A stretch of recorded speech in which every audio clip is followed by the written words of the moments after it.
that we can then show it to the other people as well, and so that you can also recap it and revisit it if you would like. So we're starting the recording now.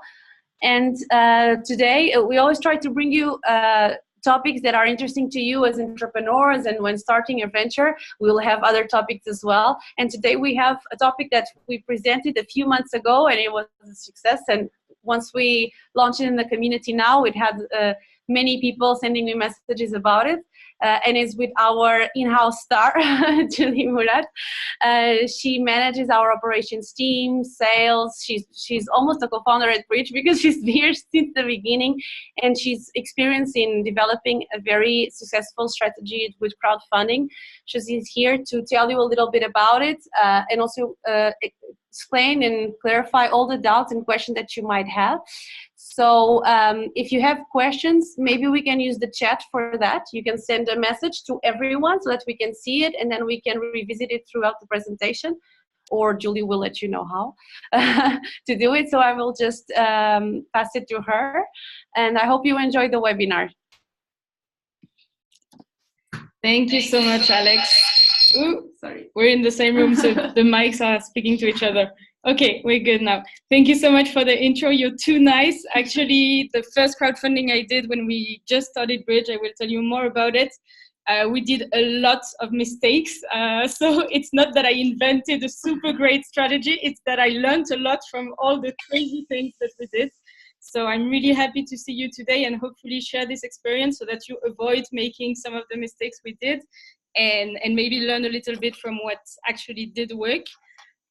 So thank you so much for being here from everywhere. I see people that should be sleeping right now, like Chris in Thailand. I see old faces like Andres, who actually probably contributed to our first crowdfunding. More than contributed, yes. I see people, I think, from new cohort, new mentors like Charlie. So I'm very excited to see everyone in this room.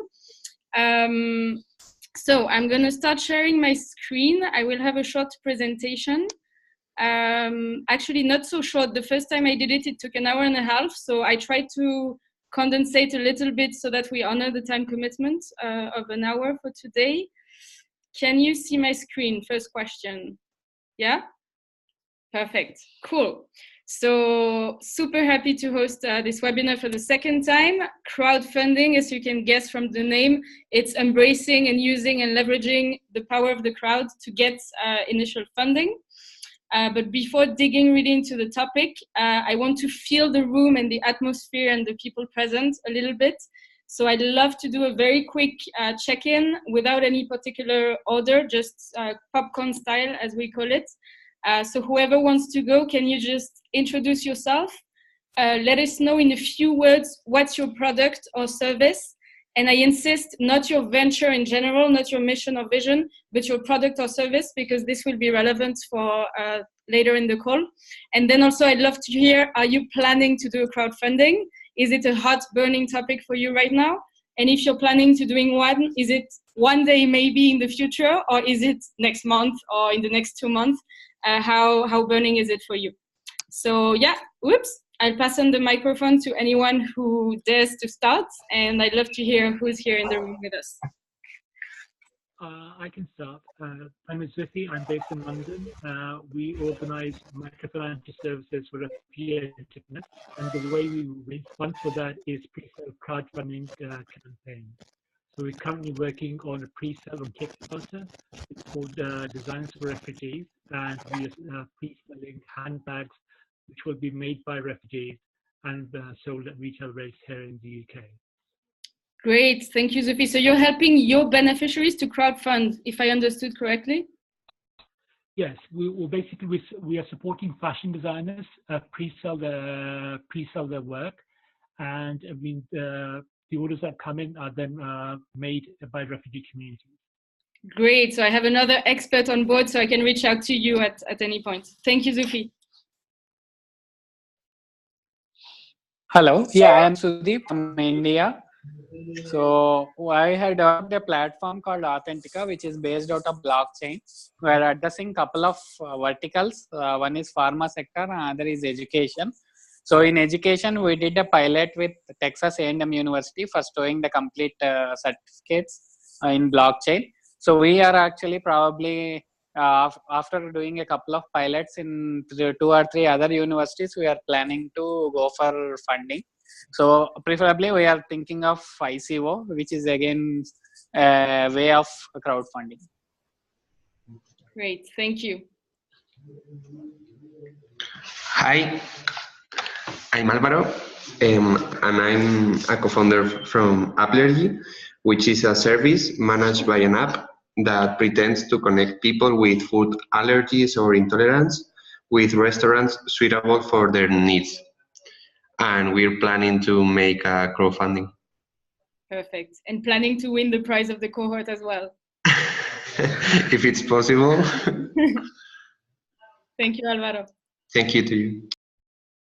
Hello, I'm Cristina from Spain, and my project is the co-housing app and platform for this country. The services are to provide a social network and bring together all the information about co-housing in Spain.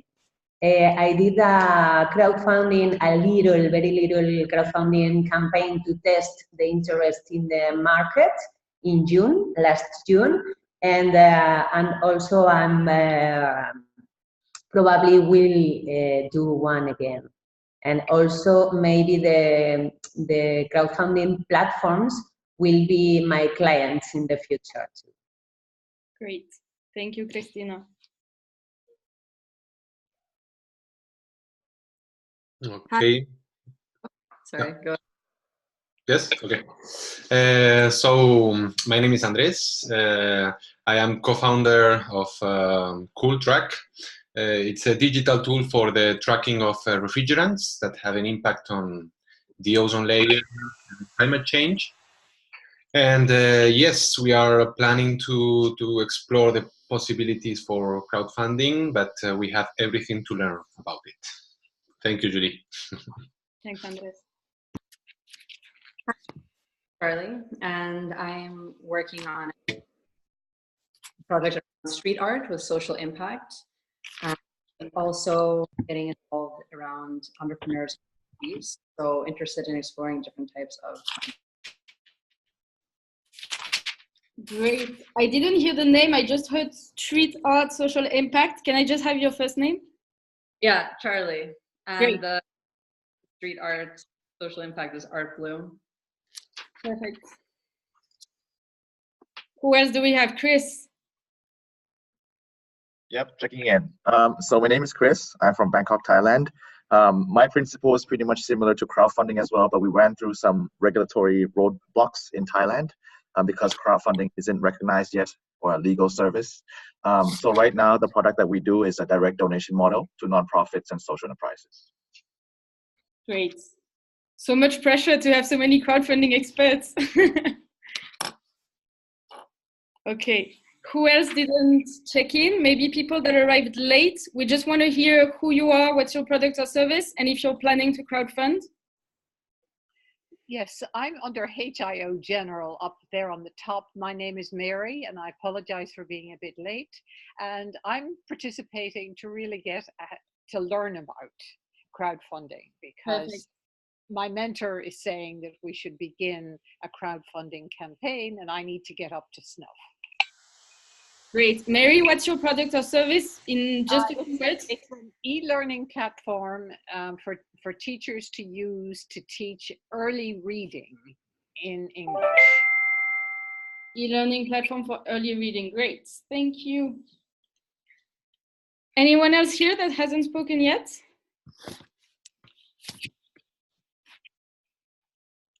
All good? Okay, great. For people that are late, whom I haven't met yet, so I'm Julie, I'm part of the team at Bridge for Billions. It's not always us being the speakers for the webinars, but today I wanted to share my experience in crowdfunding. So very happy to have this diverse group with many services actually I hear. I haven't heard about so many products, which is interesting because usually crowdfunding can be more friendly for products. But we'll go around that and we'll see techniques that can also work for services and that can work for very, very different ones, from an app for intolerances and allergy to a street art social impact business. So let's see where we go with this. Okay, so the very first thing I wanted to introduce is why can I talk about crowdfunding? Why is it relevant that I'm giving this talk today?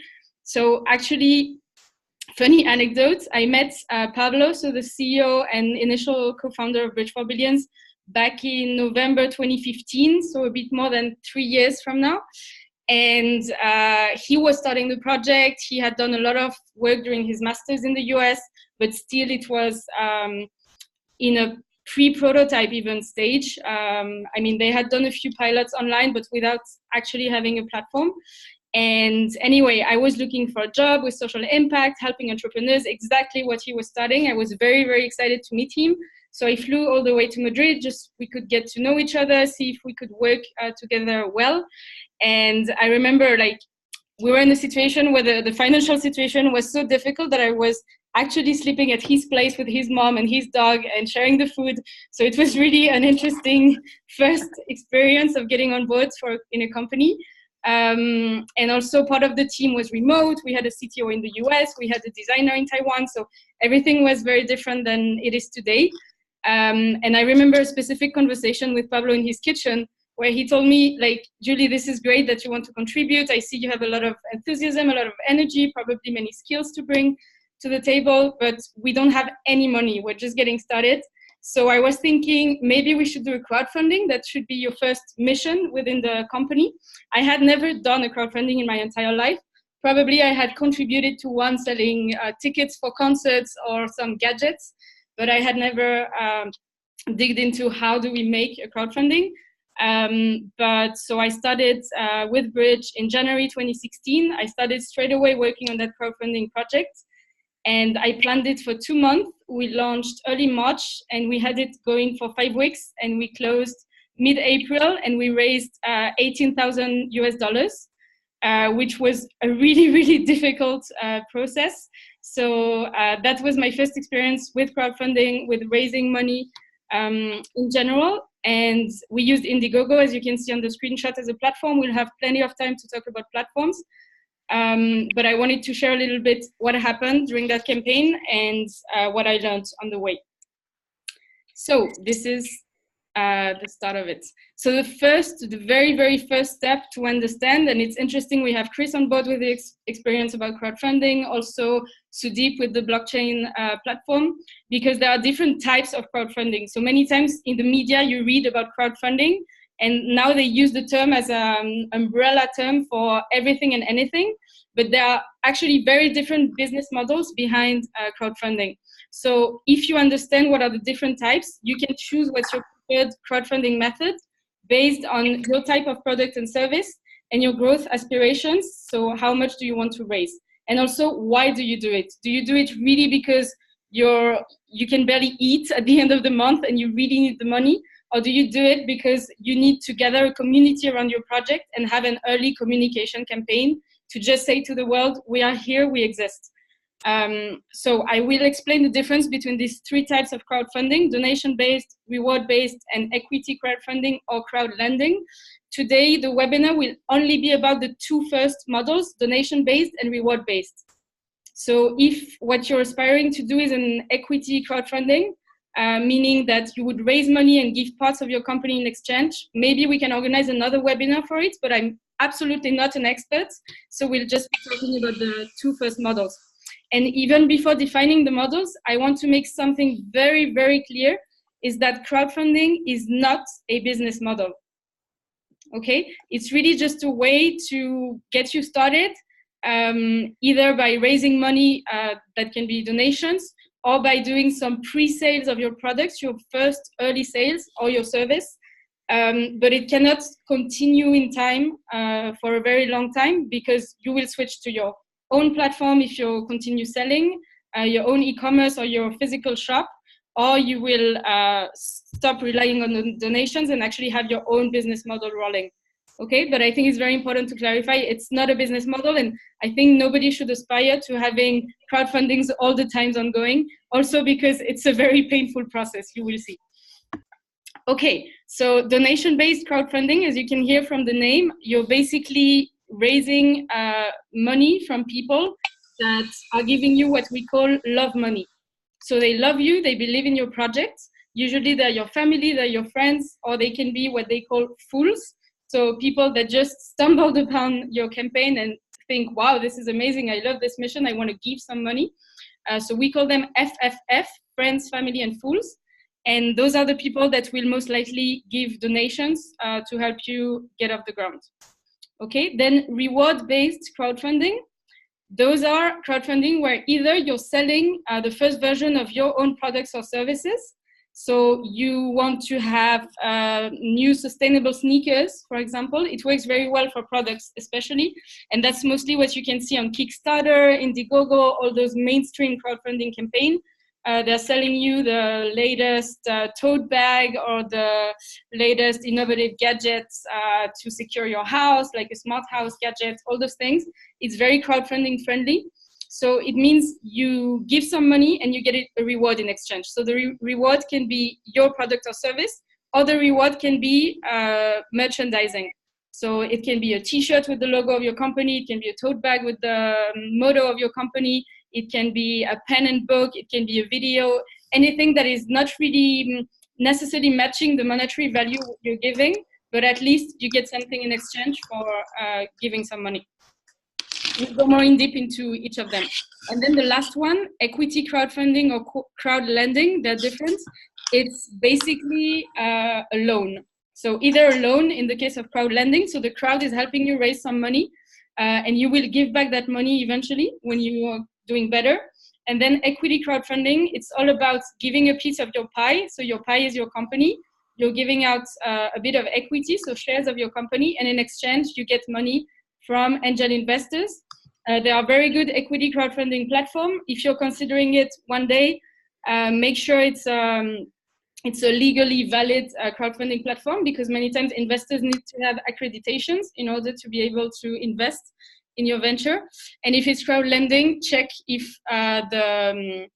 your investors will check if the repayment rates are good, check also if the investors are serious, do your homework, because there are lots of them popping around everywhere, and some are more serious than others.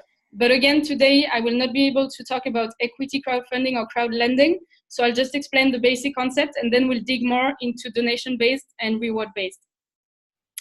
Any questions for now? Am I going too fast? Nope?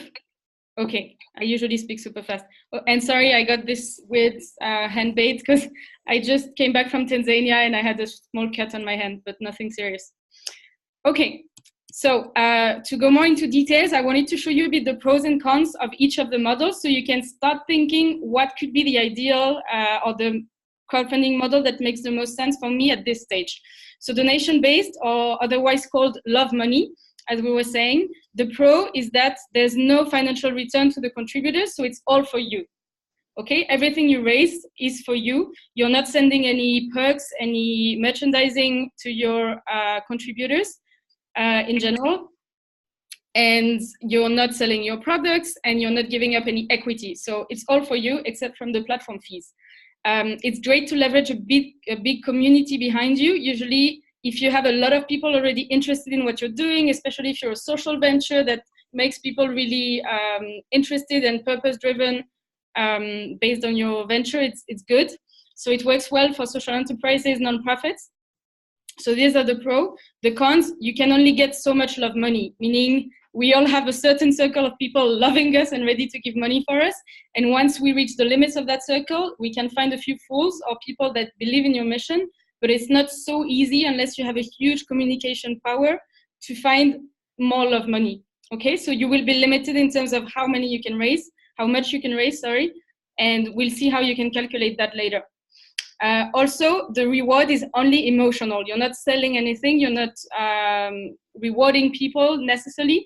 So it's hard to do a whole communication campaign, especially if you're not an experienced communicator, if the only leverage you have, the only reward you have is emotional, because you feel a little bit like a beggar. So we will talk also about the psychological consequences of doing a crowdfunding that our whole team went through, and I'm sure many teams that did a crowdfunding. I heard, Christina, you did once in the past. possibly it was very hard to feel like every week, please help my project, please give me money, I want to reach my goal on the given date. It's really hard, actually, especially if you've never been in that posture of asking other people for money. And also donation-based love money ones are especially hard because you're leveraging the people closest to you. So you feel that you're starting a bit of a commercial game with people that are around you, that love you, that support you, and you're here asking them for money. So we'll talk more about it, but communication-wise, it can be painful, and I have a few tricks to make it hopefully less painful. And then the last part that is a con is that you won't be able to have market validation for your product, because love money comes from people loving you that are usually extremely biased. And of course they give, but it doesn't mean they would be buyers of your product or service. It doesn't mean they would be clients, and it doesn't mean there is a market need for your product. Okay, so that's really the biggest con of the love money. Just to clarify also, in our case at Bridge for Billions, what we did is a bit of hybrid campaign between donation-based and reward-based. I'm not sure if that was the ideal choice after consideration, but that's how we went. So we had different, you have different packages usually in the crowdfunding campaign. Some of them were for donations from friends, and some of them were for some entrepreneurs to test the first beta version of the platform for a very cheap price. So we did a little bit of both, raising love money and also having our first users testing the platform for a very cheap price because it was not ready at all. Okay, so reward-based, which can also be called a pre-financing campaign. So the pro is that you don't have any money, you're trying to launch something, a platform or a product, and that money can help you finance your first batch of products and services. Because basically in your campaign description, you will be explaining what you aspire to do, but you haven't been able to do yet because you don't have money to industrialize the production of your product, or you don't have money to pay for the developers or the tech people that will create your platform. So you're saying, okay, I need to raise money, help me do it. And in exchange, you can be the first ones using my product or service, or you can be the first ones receiving the great merchandising of my company. So the pro is really that you're testing the waters in your market. You're doing an early sales campaign, and you're seeing how many people, whether they are your friends or random strangers, can actually be interested in buying, purchasing your product or service, which is of a huge, huge value for your product market fit and market validation in that stage. And the second big advantage is you're gathering a community of early adopters, people who would be the first ones using your product and service. And if you've done a good job, hopefully will become your first ambassadors. And I'm very, very proud because at Bridge we had about 25 entrepreneurs that backed our campaign back in 2016. And some of them were the first one going through the tools of the platform at the time that were not as evolved as now. And some are still active in the community. He's not here in the call today, but Admir, for example, is one of the entrepreneurs that went through our program that is still today continuing with his coding school for kids in Macedonia, very active in the community, and he found us through Indiegogo, which I find very, very amazing. Okay, and then the cons for reward-based campaigns, it's a lot of preparation.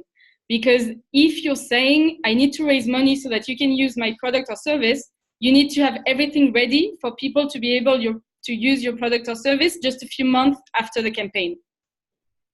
Okay? I'm putting a dramatic pause here because it really means a lot, because those people are the first ones believing in you, trusting you, putting money in your hands. And so if you don't honor your word with these backers, you're playing with your reputation, really.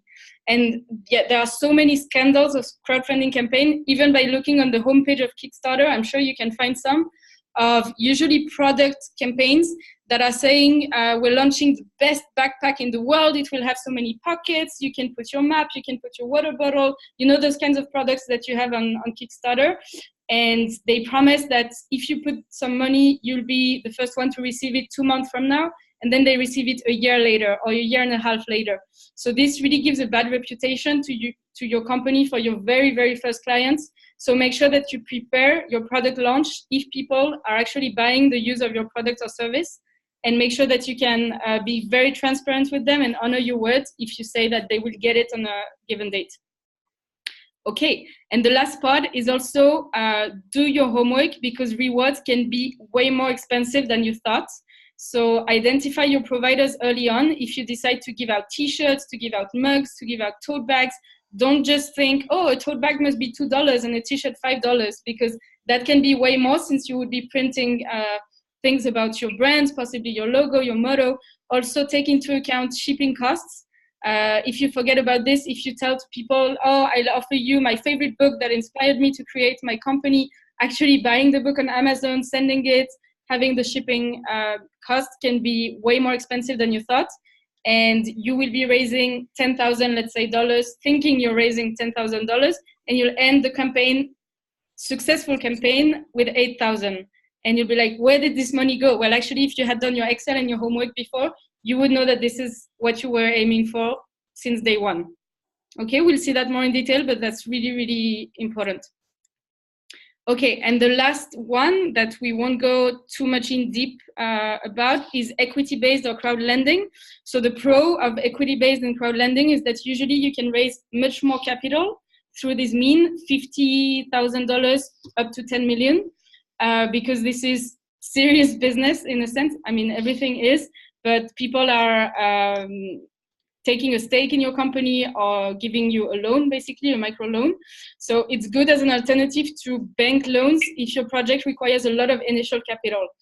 You see a lot of crowd equity campaigns for people that want to launch a community center, a restaurant, an innovative hospice, any of those projects that require, for example, real estate investment, or that are very investment heavy. If you have an industrial project and you need heavy machinery, maybe crowd equity or crowd lending can be interesting for you as an alternative to going to a bank. And also it can help you find valuable advisors early on, because those people that are lending some money on crowd lending platform, or those people that are investors on crowd equity platform, usually they're passionate about innovation. They want to find the most innovative startups of tomorrow, and they don't just want to put the money, they want to hear about you. They want to be part of your board. They want to give you advice on how to run the company. So that can be very valuable to find people early on in your journey. Yeah, that's the pro. The con is that the money is not yours, and that's really, really important. If it's a loan, you need to pay it back. If it's some equity, they just took a piece of the pie. Okay, so now they own part of your company, what you've created. It doesn't mean that it's always bad, but it means that you need to be extremely careful to how much you're giving up for how much. If, let's say, you're basically doing a company valuation when you're doing a crowd equity campaign. So if you're raising $10,000 and you're giving up 10% of your company, it means you think that your company is worth $100,000. Okay, so it's really important that you realize how much you're giving up for how much, and are you being fooled, or are you being actually realistic with how much your company will be worth very soon. So be very careful with, with how much equity you're giving up if you do an equity-based campaign. And then the last part is the same con than with love money. Investors are not your customers, so you don't have a real market validation. Okay, many of those people know the market because they've been entrepreneurs or they've been investors for a while. So if they believe in your project, it's a good sign. And many times, if you do a crowdfunding campaign, a successful one, regardless if it's reward-based, donation-based, or equity-based, you're highly more likely to have a round of investment later, because it shows that other people believed in your product or service somehow. But still, it doesn't mean that the sales of your product or service will take off if you have a successful equity-based campaign, because investors are not your customers. Okay, that was just the intro about the 3 main types of crowdfunding. Any questions so far? Nope. Okay, so just to fill the room, who, just say yes, because I cannot see everyone. So if you raise your hand, I won't see it. Who was planning on doing a donation-based campaign? Yes, this is Mary. Mary, Christina? Chris. Chris, okay. Ebrima raised the hand, great. Ebrima, yes. Great. Perfect. Who is planning to do a reward-based campaign, possibly? So selling your product service or giving some tangible rewards to your backers? Andres, great. Then I don't see the name. Great. Me Okay. too. Christina, Ebrima again. Cool. Perfect. You can also do a hybrid one like we did at Bridge. It is difficult, but we'll find techniques to work around this. And equity-based, anyone? Maybe someday? Yeah, I am Sudeep here. So I am planning to do equity-based. Great. Yeah, I guess for blockchain technology, that can be also very attractive to investors and people that like new technologies. Julie, Yeah. I'm considering to do a mixed campaign. Okay. With the two first types. Yeah. For sure. And the third one, I have to balance. But Perfect. probably the 3 lines. Perfect. So the third one, that's a very good comment, because the first 2 ones, reward and donation, is very easy to merge. You can sell and you can raise money, but equity, it's very hard to merge, because usually it's different kind of amounts, a very different kind of audience. So if you want to do the 3 of them in your company history, which can happen, it's not uncommon at all. Usually they won't be at the same time. So you would start with a reward or donation or hybrid, and then later on have an equity campaign. Yeah. Or vice versa. I mean, everything can happen, but usually you start testing the market or leveraging your close community before actually going to the big money. Julie, can you hear me? Yeah, of course. Sorry, I couldn't raise my hand. I was looking for the button, but I'm planning to start, and I'm actually starting the planning for a reward-based campaign. And Great. this training came in the precise, perfect moment, because I'm just starting. So. Perfect. We'll you. talk a lot about reward-based. Great. Okay. Oh, it's Ugo. Okay, I couldn't see your name. I think your product is so crowdfunding friendly. It's great because it's a product. Can you explain very quickly, because you arrived late, what you're doing to the rest of the group? Coming back in a sec. Okay, I'll go for him. It's called Pardalita en Evidencia. Let me know if I'm not pronouncing right. And you're doing with Corkscrew. Yes, so this is one of our prototypes, basically. This is the first bag in the world built with granulate cork. So there are many cork-based bags in the world already. We are developing with them, but this will be the very first done out of a single block of cork. So we think that finally we achieved a product which is disruptive enough for crowdfunding, for rewards crowdfunding, and we are finishing the initial iterations of the product. It's almost ready. I think it will be super successful because your product is very crowdfunding friendly and you're also very good at marketing. So I'm very hopeful for your campaign. Please share it in the community when you do launch.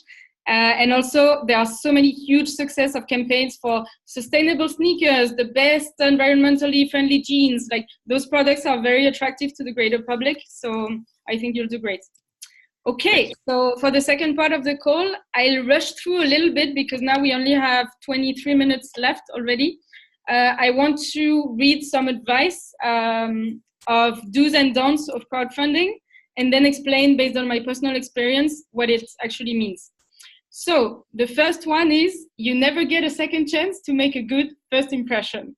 That's extremely important in crowdfunding. As we were touching upon a little bit earlier, it's a bit reach your goal or lose face. Okay, more than raising funds, a crowdfunding campaign is really a communication campaign. You're going out there in the wild to a wider public for the very first time, and it's your one chance to gather a community around what you're doing, around your venture. Even people that not necessarily will back you financially, but that will share your campaign around to their own friends, that will be happy to just talk about it to their journalist friends, that will be happy to blog about it. Like all these people can contribute in ways that are not necessarily financial, but that bring a huge deal of attention to your venture. So it means when you craft your campaign, and we'll see later on which platform to choose, use engaging visuals, use funny, good, straight to the point text. Don't make it super long and indigest. Like I'm sure you've seen those campaigns that are so long you don't even know what it's about and you don't want to read them. So really, if you need to have a friend designer helping you out and hiring a designer, I think this is one of the investments that is really worth it. if you're not good at design, because engaging campaign is showing that you take this seriously, you take your brand seriously, and you're really in it with your audience, okay? So that's one thing. Use engaging visual. If possible, make a video. We'll be talking later about crowdfunding campaigns videos. And also choose your goal wisely. There are lots of platforms that have a model that they call all or nothing, the most well-known being Kickstarter. So all or nothing means that you put yourself a goal, let's say $5,000, and if you don't reach that goal, everything goes back to your backers. Even if you're $4,999, everything goes back to your backers on the date that you fixed, that is the last date, because you haven't reached your goal, okay? And in a sense, if you're a business going out there to the greater public for the first time, you don't reach your goal, you lose face. People around you, your family, your closest friends, will believe maybe a little bit less in what you're trying to do because you didn't reach that goal. So choose the goal wisely, make sure you reach it, and if anything, underestimate what you're trying to do, and you can always surpass your goal. And it's actually very attractive when you see campaigns that says 600% finance or 300% finance, because people are like, wow, not only he reached his goal, he made 3 times more. Okay, so don't hesitate to have kind of a low goal, even though it should be challenging, so that you make sure that you'll reach it. Okay, and I'll give you some techniques to do that. I wanted to show you, I don't like to shame other entrepreneurs because we're all trying to do our best here, but I wanted to show you an example of a really bad campaign. I think that was not thought through. Honestly, I don't know if it's a fake or if it's a real one, but I still haven't understood what they do. So I'll just go quickly through it. Can you still see my screen? Yes. But can you see the campaign or the PowerPoint? I think so. Only the We see keynote? the PowerPoint at the moment. No. Yeah, No. I need to share in a different way. Give me a second. Share my desktop. Okay. Can you see my Google browser now? Yeah? Yep, it's all good. Okay, so this is a Kickstarter campaign called You in a Bottle. You in a bottle, you are different and you like it, and you express your thoughts, reflection, your own philosophy, show your own world. So just with the catchphrase, I have no idea what they're doing. You can see that they had a goal of 1,849 euros and they had only €1 pledged. So that makes you wonder what happened. Was it serious? Their time is gone. They finished on the 30th of March 2 years ago, funding unsuccessful. And if you look at the photo, they are very random and the campaign doesn't explain what they're doing. So it's very inspirational, very broad. The way you express is about to change. You in a Bottle has been designed like a social and intellectual app.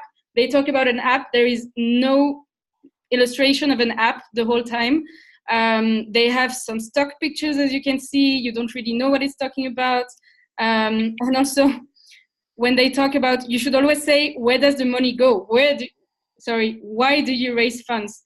And here, they just say, we know how important it is for you, your money, so we wanted to thank you in advance. We are ready to undertake this project forward. We will keep you informed of all developments. We really don't know what is going for. So this is an extreme example, of course, but as much as possible, try to include a very transparent overview of how you will use the money. Maybe you can have a pie chart with the cost breakdown. If you're very diligent, you can even include in that chart the platform fees, because all of these platforms will take anywhere from 3 to 6% of what you raise.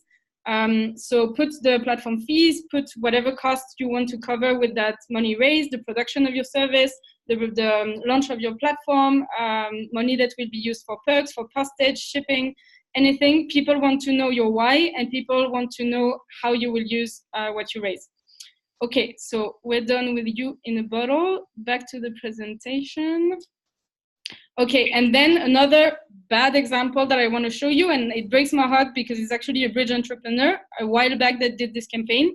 The campaign was really good, the video was really good, the title was informative, they do bamboo bikes, but the goal was too ambitious, okay? So here you can see they raised close to $1,000 out of 4,000 flexible goal. So the goal was probably way too ambitious. Not that I don't believe they can raise 40K. I believe they can, but they need to have the adequate communication campaign around it that probably they didn't have. So a lot of people believe that just creating the campaign page on the crowdfunding platform will do the magic and then money comes in. No, it doesn't work like this. Like, you really need to have a community and to do your work and to do a huge communication campaign around it. And I will give you some tips how to do it. Because people that just spend their day being on a crowdfunding platform looking for projects to finance, they don't exist, okay? Or only for products that are in a certain niche and very, very innovative, very, like Hugo's example is one where, of course, he will need to have a huge communication campaign, but easily he can have a very positive snowball effect. So fashionista that are passionate about sustainable products that don't use leather, vegan, fashionista, all these people are into his target audience. And it could be that with a good communication campaign, those people come organically and start buying his product. But still, a lot of work will need to be done on the initial communication and gathering the initial community that probably he already has. Okay. Second lesson learned is do your homework. Trying to throw together a campaign in a few days and thinking that you will shoot for the moon is highly unlikely. I think this is so important. If I give you my own example at Bridge, we spent we spent twice the time of the campaign before the campaign in preparation. Okay, so the campaign was 5 weeks and we spent 10 weeks preparing for it. And I can tell you that every single day of those 10 weeks, we were working really, really hard. So your homework that you need to do, we'll go more in depth into it, is choosing which platform you will use. This is a very important step. Every platform has its own unique features, and depending on what type of campaign you want to do, what type of product you have, what region of the world you're in, it's very important that you choose the right platform. Also, depending if you want to have an all or nothing model or a flexible model where every penny that you raise will go in your pocket regardless of if you reach your goal or not, that also exists. And also if you're raising donations or launching your product. Also, you need to really be diligent about the money actually raised and factor in all of the costs of this campaign for you. So the cost of your rewards that you will be sending, possibly the cost of the platform commission, your marketing budget, if you have any. Make sure you even overestimate your budget so you avoid bad surprises. The shipping, of course, of the rewards, because it's better to have more at the end than to have less in your pocket, especially in those early days where every euro is important. Okay, so this is a real example of a board that we made when we were preparing the campaign to compare Kickstarter versus Indiegogo. Okay, now that I see it after a bit more of experience, I realize it was even ridiculous considering Kickstarter, which is very, very focused on product, meaning industrial products, and not so much on independent or social causes like Indiegogo can be. So it's important that you look at the traffic of the platform. If they have a specific focus, some are very focused on arts and culture, other ones on small businesses, other ones on NGOs, on nonprofits. So it's important that you look at this. Also, the number of countries covered, where they have an office, where they can provide you with customer support, where do they accept payments? That's really important. Sometimes you're launching on a platform that you think is the best one out there, and then, I don't know, let's say you are in Lithuania and you realize that they don't take in payments from Lithuania. That's really, really important. So do your own testing, be the first one making a small donation to your own campaign to make sure that everything flows and the payment portal is working and everything. Okay, check also for the legal aspect if the project holder, so yourself, if you should have a physical presence in one of their supported countries. Sometimes it happens. It's the case for Kickstarter, it's not the case for Indiegogo, for example. Also, look at their model. Is it only all or nothing? So you need to raise your goal or it won't happen, or is it flexible? Look at how much money they've raised in the past. Look at their payment partner. They have different commissions, so depending if it's Stripe or if it's PayPal, they will take different commissions if people that are your backers are paying with credit card or with PayPal themselves. Look also at their platform fees. Kickstarter and Indiegogo, they take the same. They take 5% of what you raise. Some other platform will take less. some of the platforms that are focused on NGOs and nonprofits actually take 0% platform fees. So if you are an NGO or nonprofits, that can be interesting for you. Look at video hosting. If they host it through their own video solution or through YouTube, that can give you wider visibility because people will be able to share the YouTube video detached from the campaign. Look at how many successful projects they had, the number of backers, the success rates of the campaign, and also how much they appear in the media. Also, if they have a good customer service, because if you have a problem, it's good to be able to speak to a human and not only a robot. That being said, don't think that the biggest platform are the best ones. Many times, and I've said this to many entrepreneurs, it can be way more strategic to take a small platform that has just started a couple years ago, but that is based in your country or in your region or in the region where your target audience is, because they have less projects, so you have higher chances of being featured in their homepage or in their newsletter. Because they are smaller, they will care more about you. They will be like, oh, Chris chose me, Christina chose me, Hugo chose me. So they will be proud of your project and they will give you more visibility than a platform that is helping thousands of projects every week and doesn't really care about the qualitative service. They care about the quantity of people. So I won't go into details of them, but I'll send you the presentation, of course, after this call. But here I've put some logo of other platforms. The ones on the left are more donation-based, and the ones on the right are more aimed towards reward-based campaigns. This is far from being an exhaustive list. Yeah, exhaustive list. So check in your country, just type on Google like reward-based crowdfunding platform plus name of your country or name of your region. Make sure you do your homework, because just the choice of a platform can make a huge deal of difference. Any questions about platforms before we go forward? Oh my God, we have 8 minutes left. How are we going to do it? Okay, I'll send the recording if anyone needs to run at 7, because possibly we'll go a bit over time. Okay, and then a very quick note, because I think it's very interesting. There is a new kind of platforms that are being created out there that are specifically for content creator. So if you have a YouTube channel, if you have a blog, I don't know, for Christina, for example, possibly she could have a huge content generation around the concept of co-housing, because it's a very innovative concept. So she could be having a YouTube channel about how to co-live with people. She could be having a blog. And actually, a lot of people that are content creators, they don't know how to monetize their content, because you need a lot of traffic to actually start making money from advertising. So those platforms have started to raise. The most well-known one is American, it's called Patreon.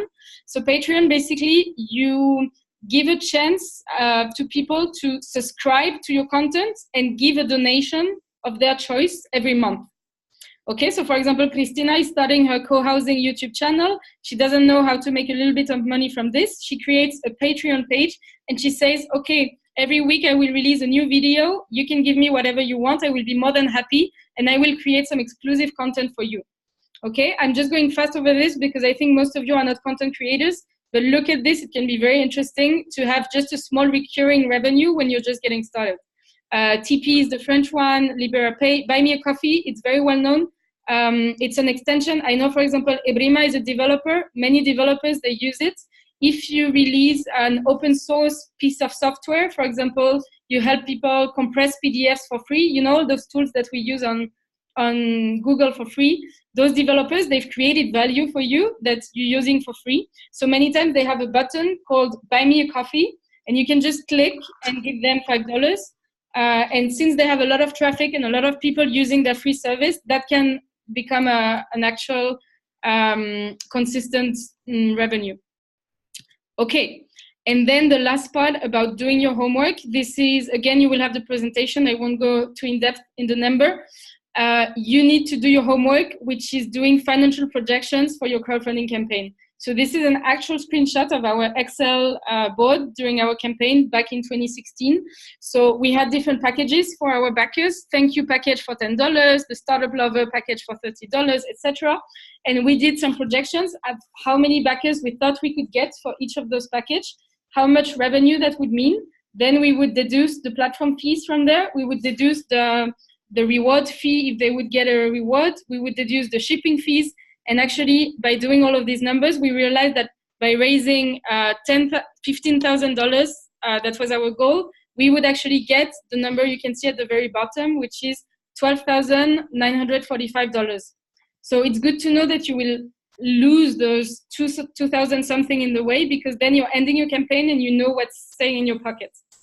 Okay, and in the case of donation-based campaigns, it can be very difficult, and sorry if it sounds a bit dirty to say it that way, but you need to bet on how many of your friends and family will give some money. Okay, if you think of all your aunts, all your cousins, all your friends from high school, all your friends from university, and you think that on average everyone will give $10, you need to put in an Excel and account for this, because then you can actually have an idea of how much you think you can achieve. And that's really important, because you won't be creating, by doing this homework, you will be more realistic towards what you can raise, and you won't start this $40,000 campaign that will only get $800 in at the end, okay? Okay, then lesson learned number 3, nobody likes to put money in an empty basket, says every beggar ever. That's a reality. I don't know if you've seen in the street, but people already have a few coins in their hat, and that's the same online. Your crowdfunding campaign is your online basket, and it means don't go public too soon with too much of an empty basket. So you need to do a private launch for your closest community. So be transparent with them, and you can do it via email, for example. For us, the campaign was launching on a Thursday, and what we did is that on Monday, we actually opened it to the public, but without putting it on social networks, without putting it on the newsletter, without putting it anywhere public. We just wrote a very personal, long email to our friends, to our family, saying, you know what, I'm starting Bridge for Billions. It's a very important project for me. We don't have money at the moment. You don't have, tell them this sentence. You can say it word by word, because it's very true, and I think it's important. Tell them you don't have to give me money, but if you plan on doing it, please be the first one, because you will allow me to not have an empty basket and to start a momentum from the very first hours. Okay, so tell them you don't have to, but if you want to, be the first ones, because it's really important that they set a trend for other people. And a general piece of advice that you can find online is don't unveil your campaign on social media before getting at least 10% of your goal, or ideally around 20%, because this wider public of not so close friends or people just interested in your sector, they have a psychological thing that tells them only trust them if other people are trusting them. And the fact that you have 10% or 20% in your basket means that other people are trusting you. Does it make sense? Cool. Okay. Then lesson learned number 4 is about planning your content. So our campaign was 5 weeks. And if you spend 5 weeks saying, please give me money, please give me money, please give me money, it's very long and you will feel very bad, I can assure you. So in crowdfunding, the first part of the word is crowd, okay? So you need to have a really good marketing strategy to inspire that crowd about what you're trying to do and to attain your goal and crowdfunding success. So it means that month in advance, you need to spread the words that you will be launching a campaign. You need to do some teasing. And when I say that content is king, you need to prepare. And that's why we spend 10 weeks preparing the campaign for a 5 weeks campaign. You need to prepare articles that will help you keep having a relevant message weeks after week. Because then if you prepare articles like, I don't know, if I'm Hugo, again, I'm taking your example because it's really good. If you prefer an article like why we should have vegan bags, why is it important to not use leather, why you should care about the environmental footprint of your clothes. If you prepare all of this content and you're ready to post it every week during the 4 weeks of your campaign, you're not just saying to people, please give me money. You're providing actual value. You're inspiring them with your mission. You're providing content and you make them want to use your product or service. Or if it's a donation, you make them want to adhere to your vision and mission and to your purpose. Okay, so very important. If you don't know how to do content writing, again, find someone that is good at it. Tell them what's your vision. Tell them what could be interesting articles linked to your sector, but try to have that content ready. And of course, at the end of the article should be providing real actual value about, I don't know, veganism or fashion. But at the end of the article, of course, don't forget to put a small paragraph. By the way, I'm having a crowdfunding campaign. If you believe in my mission, please buy a product or back me with a donation. Okay, and this is an example of retro planning for communication. So we did that again when we were preparing our campaign. This is an actual screenshot of my Excel. So we had a pre-campaign communication, then we had different posts scheduled for the D-Day, for the middle of the campaign, for the first 10 backers. So prepare some milestones and be ready to post your content. Okay. Lesson learned number 5, I'm sure for everyone in this room, it would be the easiest one, but be really authentic. Talk your heart out with your potential contributors. Discuss with them your short-term, your long-term goals. Tell them the good and the bad, especially the bad. If the production of the bags is not going well at all and they will be receiving them a year later, they need to know early on. People are really nice if you're transparent with them.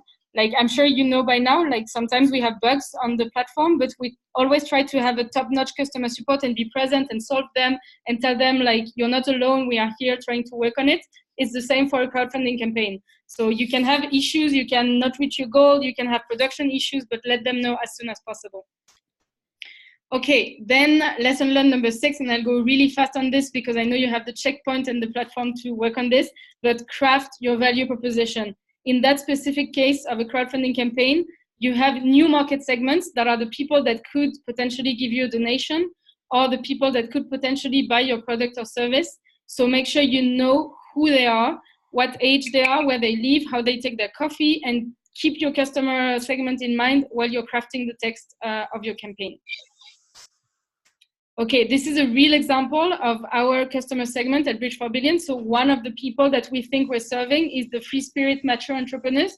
And we did actually that whole slide about what do they want, what are their desires, what's a pattern that we've identified, how old are they. We did a whole customer persona of our entrepreneurs.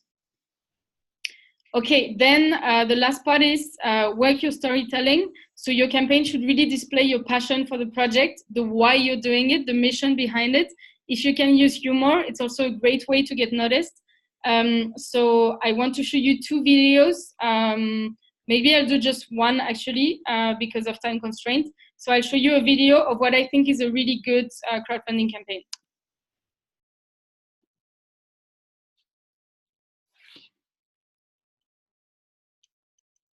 Can you see my browser?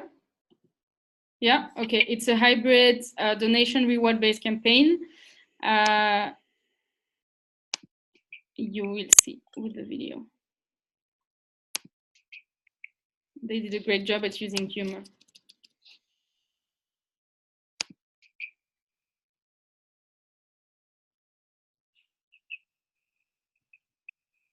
Oh my God, my internet is so slow.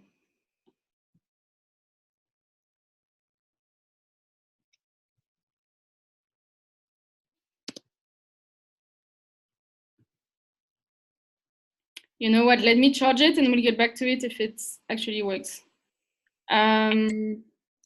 Will these videos be available as part of the recording that we can go to later? Yeah, it's hyperlinked in the presentation, which I will post in the community. Thank you, okay. Mary. Okay, one of the last lessons is don't beg, don't directly ask for money, prove the value that you can bring, prove that you care about your audience more than for just a few dollars. As you will see, and as we've seen already, a crowdfunding campaign is not just raising funds, it's really a community building initiative, it's a communication campaign.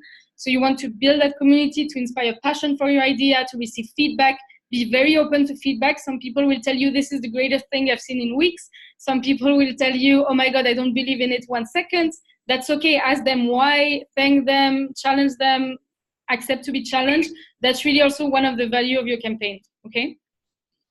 And then have varying levels of reward if you have a reward-based campaign. So most people, they only create a couple of different reward levels, for example, $25, $50, $100, but this could be a big mistake. So think again about your customer segment.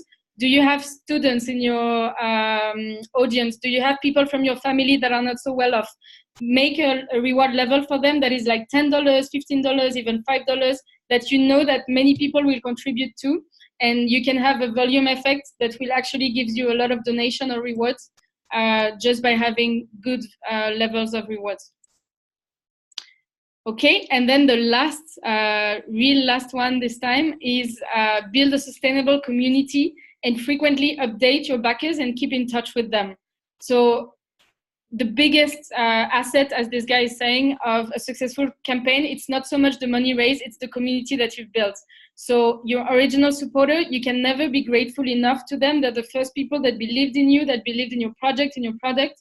So really try to weave a personal relationship with them, update your backers on your progress, make sure you have ambassadors on your site, because they will keep on helping you and spreading the words in the next month, even after the campaign is over. Okay, this I will just post it because it's no use really reading the slide, but this is some data crunch from Kickstarter about the best days to launch, the average campaign video duration, the average campaign duration. It doesn't mean that it's a one-size-fits-all recipe, but it can be interesting for you to compare what you had in mind and what the most successful campaigns are doing. And then the last part is about useful free tools. There are lots of tools online that can make your life easier. If you're thinking of creating content, as we were saying, you can use a blogging platform like Medium. It's really good. It has already an existing audience, so you can have some readers coming to you just through Medium. If you're trying to do yourself the design of your campaign and have beautiful pictures that are not low quality, that don't look so much like stock pictures, you can use Unsplash. It's a website with lots of royalty-free pictures that are really good. Canva, it's a free online software to create some infographics, can be really good if you want to create that pie chart about how you will use the money. Can be really good if you want to do an infographic about why you do what you do, what's your mission. Flat icon, you can find a lot of small, well-designed icons. So if you want to explain what are the 3 reasons people should back you with illustrated support, you can use them. MailChimp, if you're having a newsletter, it's a software that helps you send newsletters to your backers. Hootsuite, very useful. It's a software to schedule your social media posts. So you can connect your LinkedIn, Facebook, Twitter accounts, even Instagram, and you can schedule during the week the different posts that will go. So that can save a lot of time and give you a lot of, relieve you from a lot of stress on the campaign first week. Video Scribe, that can help you create an animated video talking about your venture. And then Team Up, it's a calendar for project coordination. So by clicking on these icons, it will hyperlink to the website. So once you have the presentation, you can just visit all of these websites. But I encourage you to explore any tools that can make your life easier because you will have a lot of work during the campaign. Okay, that was it. We're 7 minutes left, late, sorry. Let me try to see if the video is working and then we'll end with this.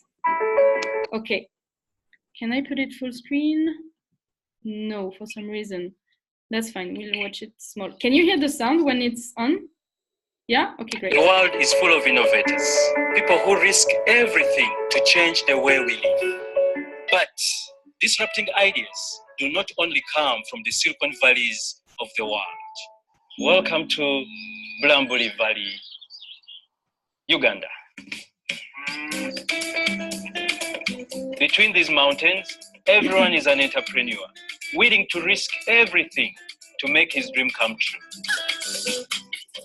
Rera, video, vitehe, ni chicken. Chicken ni ndwela, mungo mutwela, ni mate. Chicken ni temutu, ni roster. Nga kwabele ni chicken singles. Unafuna, kama cheese, kama kazi. Yekulima sinyanya ba tomato twenge sisi nda kukesa bari tomato niye kaneke sisi nda sinda itie kulya sinda ina biche tinya kuche kulima kumanya nicho tinyene sikora tinyene tinyene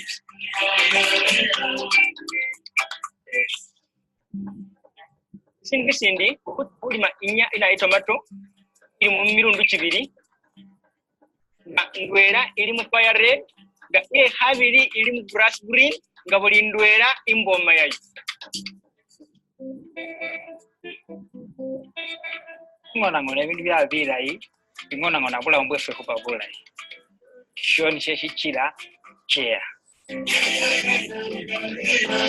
kyeya eri afundu yesimu ate nga wawumulire kyeya kamaani kakobola mangu ate kyeya kiri kishindu ate nga wakikole sikiwawo ta. Our valley is full of entrepreneurs working to create all kinds of exciting innovations. But we cannot do it alone. Please back our campaign or share our story.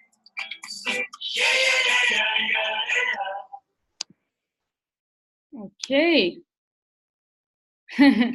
What did you think? It's nice. Nice? So Yeah. what are they actually raising money for? Perfect. Okay, so maybe you're not in the target audience. It's a donation-based campaign, and they're raising money for local entrepreneurs, but having not innovation-based products, but producing crafts and chairs and agriculture products. And they're raising money for that village in Uganda. So basically, it's a campaign using humor because they took all of the codes of the Apple videos of the Silicon Valley, saying how innovative it is to have a tomato in a chair and making it a humoristic video. But it's quite a niche humor, I would say. I think I'm afraid it is, yes. Okay. Those that stayed, do you have 3 more minutes so I can show you another one? This is Mary. I'm really looking for models. Okay. Let me show you another campaign that is for an actual product. Although many of you have services. Yeah. And they're selling the product in the campaign. Yeah, well, we've discussed trying to use specific products such as an app. Okay.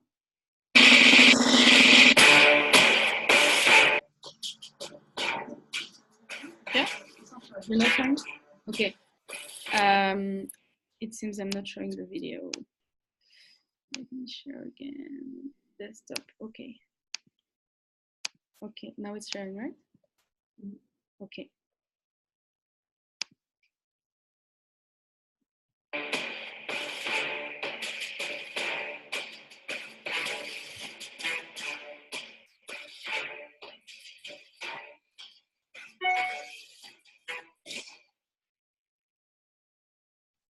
Hi there, my name is Matthew Inman. I make the Oatmeal, and this is Elon Lee and Shane Small. They make really cool games. The three of us got together and created a new card game called Exploding Kittens. Here's how the game works. You set our deck of cards face down and take turns drawing until one of you draws the Exploding Kitten card. Whoever draws the Exploding Kitten card explodes, they are dead, and they are out of the game. Unless that player has the Diffuse card, which can diffuse the kittens using things like laser pointers, kitten therapy, and catnip spoons. In addition, there are various action cards which can be used to move, mitigate, or avoid the kittens throughout the game. Just taking your turn by wearing a portable cheetah butt, attacking other players by deploying 1,000-year back hair, picking cards in the draw pile by rubbing the belly of a pigacorn, or seeking out the wisdom of an all-seeing goat wizard. You can also deploy the Taco Cat, Paper Crab Lincoln, magical meat bikinis, and a fearsome Catarwalkie. In this highly strategic, deep-powered version of Russian roulette, you have to decide which cards to play, when to play them, and which of your opponents to target. The gameplay allows you to develop fun or cruel strategies against one another. The game is kid-friendly, super fun, and super easy to learn. But that doesn't mean exploding kittens is simple. With every card you draw, you increase your chances of getting one of the exploding kittens and being booted from the game. The longer you play, the greater your odds of exploding, and the more tense the game gets. So, if you're the type of person who's in games, it's laser beam Sasquatch explosion the box that sometimes goes, please back our Kickstarter. In exchange, send your game. Thank you very much.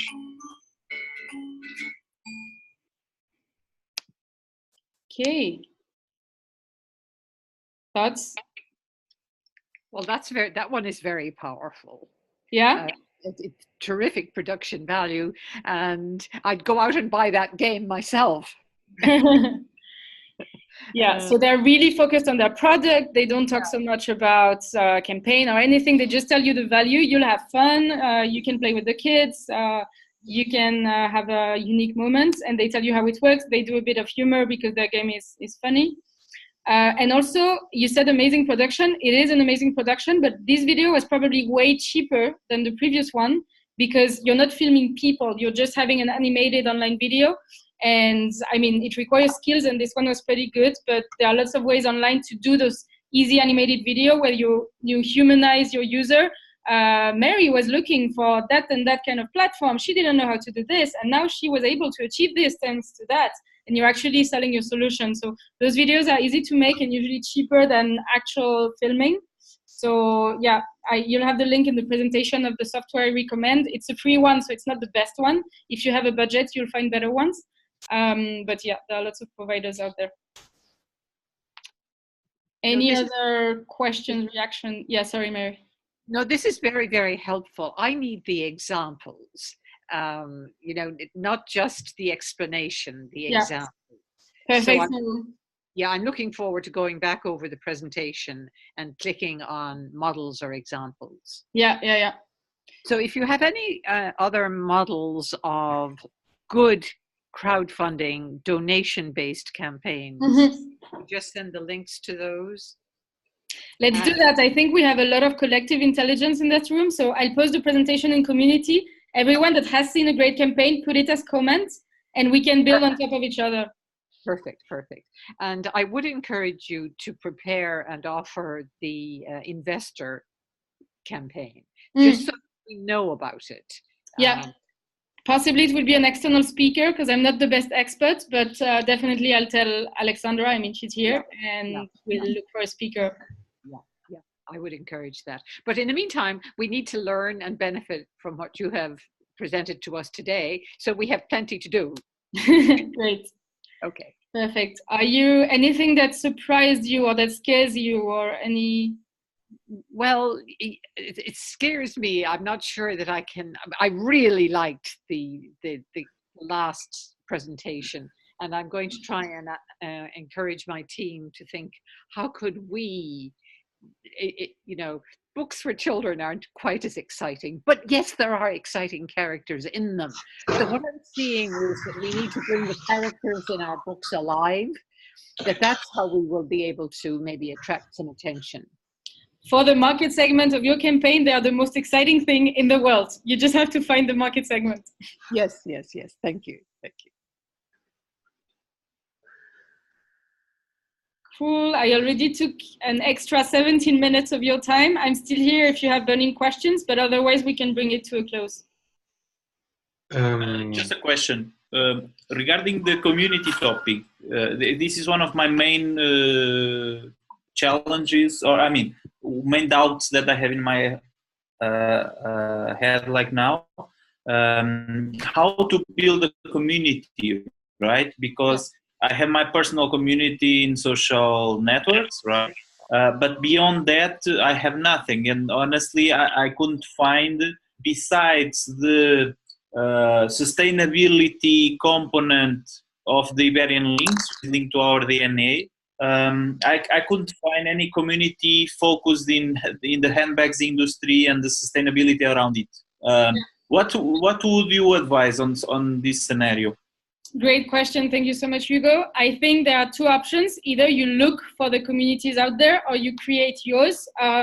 So something, I can tell you exactly what we did at Bridge to create a community before launching the campaign. We started blogging 2 months before. So we started featuring entrepreneurs in our articles, explaining a few stories, explaining our mission, why we do what we do. And then those articles that we tried to have to make inspirational and interesting. What I did is with my personal Facebook account, I shouldn't have done it. I should have created a fake Facebook account, but that's another story. What I did is that I joined like literally 120 Facebook groups that were like entrepreneurs in Mumbai, startups in London, I want to create my business in Spain, like all of those groups where my target audience was. I joined these groups and I started posting, not necessarily in a too spammy way, But I started being, hey there, I'm new to the group. I just wrote this article about the story of our entrepreneur, Ben. I'm sure you will enjoy Ben's story. Let me know what you think. And you just start building an audience before by posting so I talked about Facebook, but it can be somewhere else. You can use a Tumblr. You can use a Medium channel.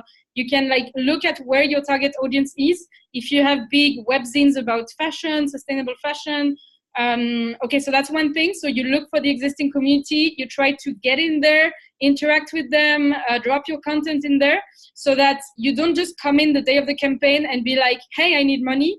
They know you, they trust you, they know what you do, and they'll be like, oh, it's the guy that was sharing article, oh, maybe I'll back his campaign.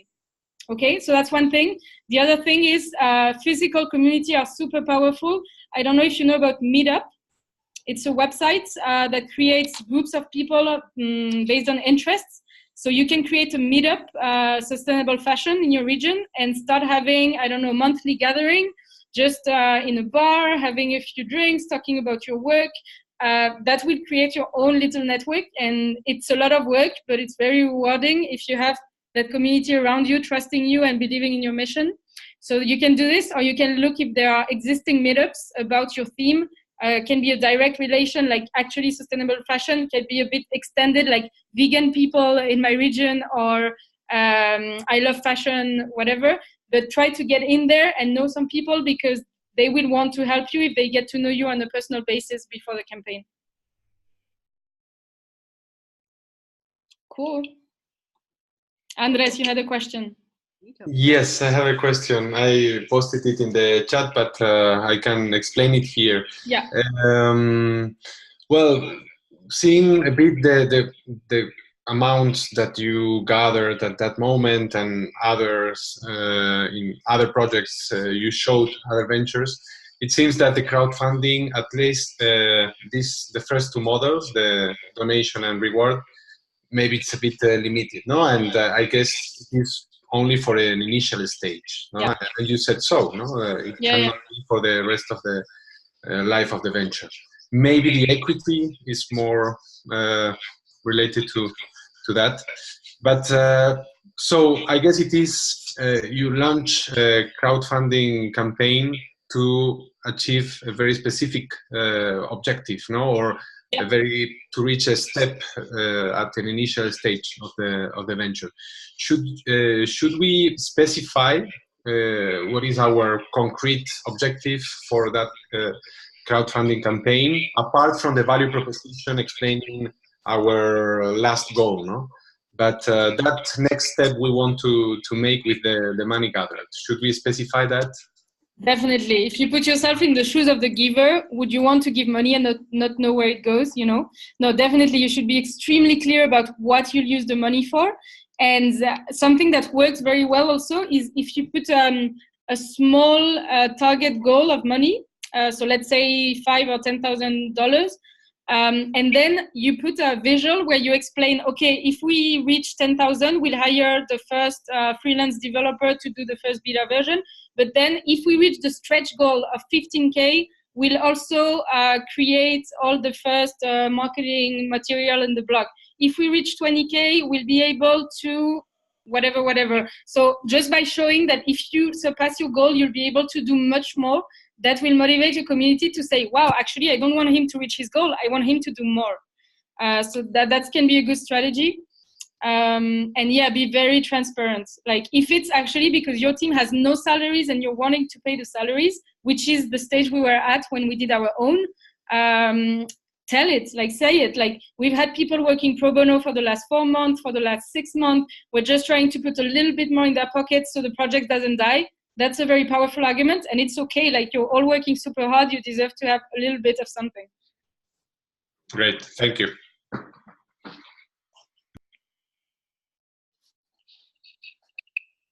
Okay, that last piece was very, very interesting there. Yeah. Cool. Thank you for that question. The whole presentation was very, very interesting. Yeah, it was very useful, Julie. Yeah. Cool. I'm glad, trying to make it practical. Yeah. Perfect. Right. I do have to leave as well, but I really thank you for this and look forward to your examples and other involvement. We can always send you a question, Iva. So. Of course, I'm available, one-to-one messaging, comments, anything. Thank you. Thank you. Thank you, Mary. Have a great day. Anyone that hasn't spoken, that has a last question, maybe Ebrima, Chris, HIO General. The HIO General is Mary. Ah, okay. Bye, bye, Mary. Bye-bye. Actually, for me, I enjoyed the presentation. It's really nice because I did not know this before. So as you are talking, I'm planning what's the next stage, what I'm going to do, and then how to raise more funds. I didn't know this before. So thank you very much for this. I appreciate it. Perfect. Great. A lot of work, right? You see the mountain now. Yeah, yeah, that's right. But it's good. It's better to see the mountain than to launch a campaign that will not reap any results, which is so sad. Like I always see those campaigns that are looking for so much money and that have like $30 in their basket, and it breaks my heart. Yeah, seriously. Okay, so let's bring it to a close. Maybe we can do one word checkout. So I just want to hear one word, no more, from everyone, and we'll give a close to that call. I can start. Oh no, I don't have my word. Okay, anticipation.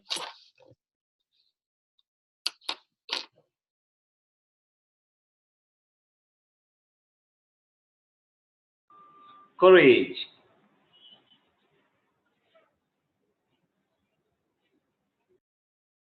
Eye-opening.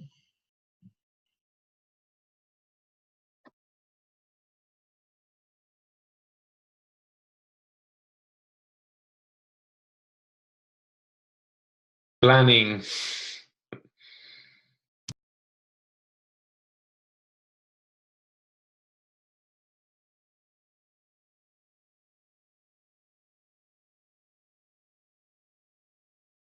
Time.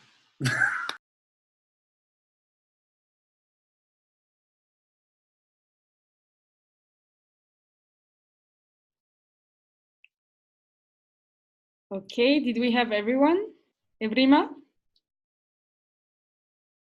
Okay, he's busy. Let's bring this to a close. Thank you so much, everyone, for interacting, for being here, for bearing with an extra 30 minutes. I'm really grateful.